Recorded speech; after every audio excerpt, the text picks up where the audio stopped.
Hello mga kakalingap! Magandang araw at magandang gabi po sa inyong lahat, saan mang panig kayo ng mundo nanonood.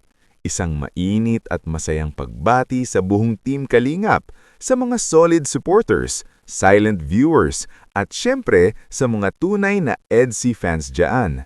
Kumusta po kayo? Sana ay nasa mabuti kayong kalagayan at punong-puno ng positibong vibes. At oo, bawal po ang initan dito ha. Puro kilig, saya at good vibes lang tayo ngayong araw na ito. So, ayan na nga guys. Welcome ulit sa panibagong reaction at kwentuhan natin. Sa video na ito, magpapakita lang tayo ng kuonting clips bilang intro, hindi buo kumbaga teaser lang, tapos doon tayo magre-react at magbibigay ng opinyon. Alam nyo na yan, tamang usapan lang, walang away, walang nega. At bago tayo magsimula, shout out muna sa lahat ng Pinsigens dyan. Alam ko na sa mga nakaraang araw, marami sa inyo ang nalungkot, nainip at nag-overthink. Pero ngayon, mukhang ibang-iba na ang aura ninyo ha. Kita ko na, ramdam ko na, masaya na ulit kayo at kilig na naman.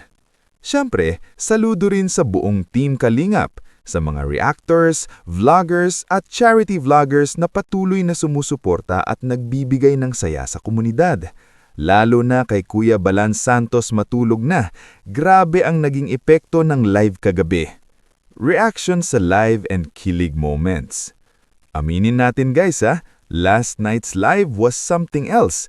Parang isang iglap lang na wala lahat ng bigat sa puso ng mga fans. Yung lungkot at kaba nitong mga nakaraang araw napalitan ng kilig, tuwa at excitement. Kung mapapansin nyo, ramdam na okay na ulit ang dalawa.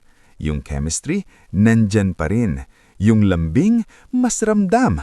Yung titigan, ay wala na tayong palagyan.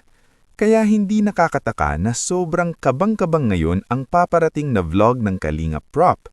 Whether premiere man yan o bigla ang upload, sigurado ako may pasabog.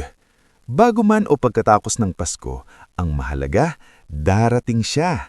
At hindi ko talaga makakalimutan yung sinabi noon sa live na may vlog na talagang aabangan, yung tipong mapapaisip ka, mapapangiti ka at mapapakilig ka ng todo. Talents at personality ni Vianzi. Pagdating naman kay Vianzi, walang duda, may talent talaga ang batang yan. Maganda ang boses, malinaw at may emosyon kapag nagkakanta. Hindi man palaging naka-showcase on cam, ramdam mo na off-cam talagang mahilig siya sa kanta. May video kay sa bahay? Ay sigurado yan. Bukod sa boses, may galaw, may sayaw, may stage presence, at higit sa lahat, may mukha. Ibig sabihin, pang-artist ang dating. Natural lang ganda, hindi pilit. Konting enhancement, konting voice lesson, mas lalong lalabas ang potensyal. Hindi lang siya talented, multi-talented siya. Ngayon, balik tayo sa tanong ng lahat. Ano ba talaga ang pasabog? May aamin ba? May pangakong ibibigay? May regalong ibubunyag? O isang simpleng esenang punong-puno ng pagmamahal? Hindi natin alam, kaya nga exciting, kaya nga inaabangan. At kahit anong anyo pa yan, sigurado ako, pasabog ng pagmamahal yan. Relasyon, tampuhan, at pagmamahal. Normal lang naman sa isang relasyon ng tampuhan, hindi yan sukatan ng kahinaan. Minsan, dadaan talaga kayo sa misunderstanding, pagod at katahimikan. Pero doon, nyo mas makikilala ang isa't isa. At sa mga nakita namin, malinaw, hindi ito basta love team, may lalim, may effort, may sakripisyo. Kay Papa Eds, walang duda, maalaga, maresponsable, may talento rin.